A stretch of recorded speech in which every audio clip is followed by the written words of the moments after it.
should you borrow or use cash when you're financing a property for investment? That's the question we're going to be looking at this week. Hey, stick around and let's drill down and see what we're talking about here this week.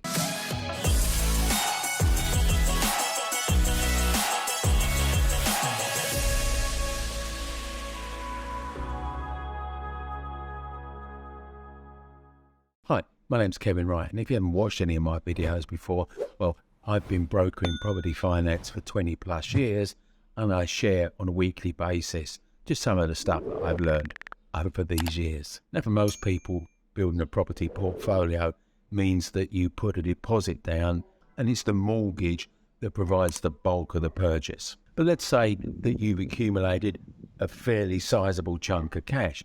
Now what do you do? If you've got the ability to buy your next property with cash, is that what you should do with it? Or should you just carry on with a deposit and mortgage the rest? So that's a little conundrum we're going to deal with this week. Now, logically, there is an argument for using cash, because if you were to buy a property with cash you had available, you've actually brought your borrowing cost down right to zero. And that's quite attractive, isn't it? Now, the reason I see that investors that have the ability to do that don't is because they're worried about tying their cash up in a deal. And the worrying thing about that is, well, what if another really cracking deal, a corker of a deal, comes along that they really want to buy? Well, now they can't, because all their money's stuck in the first deal they bought. Well, of course, there is more than one way to skin a cat, as that old saying goes. Not my favourite saying, I must say, but it does highlight that there's more than one way to approach an issue.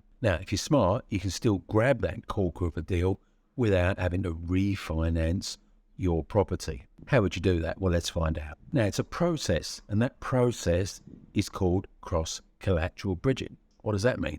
It means using the equity in a property you already own to buy a property that you want to own. Now, used correctly and intelligently, this allows you to buy a property without any hard cash. Now, you're going to need a bit of cash for valuations and for legal fees, obviously. But apart from that, no other cash.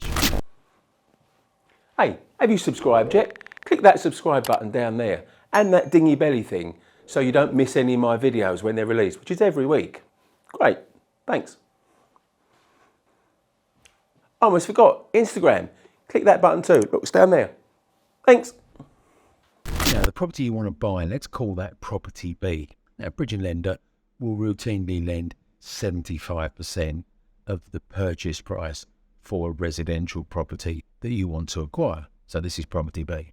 Now, the one you already own, one you previously bought with this pile of cash, let's call that property A. Now, a bridger would also lend up to 75% of the value of property A. Now, because you've already bought it, and that could have been some time ago, the 75% is not necessarily capped to what you paid for it. It's more about what it's currently worth. Now, by putting up property A and property B as security, that should allow you to borrow 100% of the purchase price of property B, plus, if need be, the refurb cost or improvement costs needed to uplift the value of property B. I said it's a process, and let's look at these process in a number of steps. How many steps? Well, 4.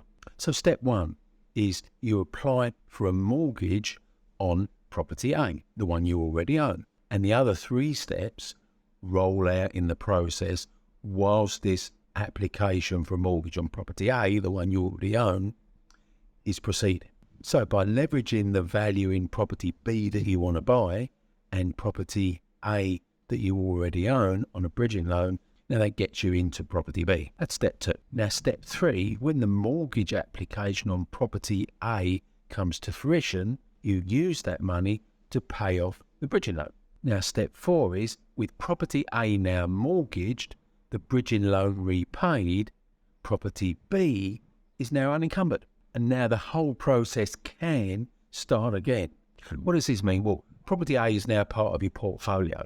It's mortgaged, it's tenanted. Property B is where property A was originally. In other words, you own it, but there's no mortgage on it. There's no borrowing on it. So now you can roll that whole process forward, and let's look at property C. Well, you can repeat the whole process by now putting a bridging loan on property B and property C to allow you to buy property C and refurb it. And you go back to step 1 of the process, which is applying for a mortgage on property B. And now you're going through that whole process, that 4-step process again. You can repeat this if you get the right purchase and the right price with the right uplift in value. You can repeat this time and time and time again. And this allows you to accelerate the rate at which you build your portfolio.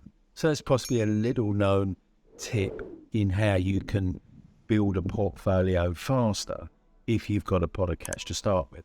Now, I'm going to be back next week with another property finance video. So, see you then. Bye. If you enjoyed watching this video, did you know every Monday morning at 8:30 I do a live Facebook Q&A.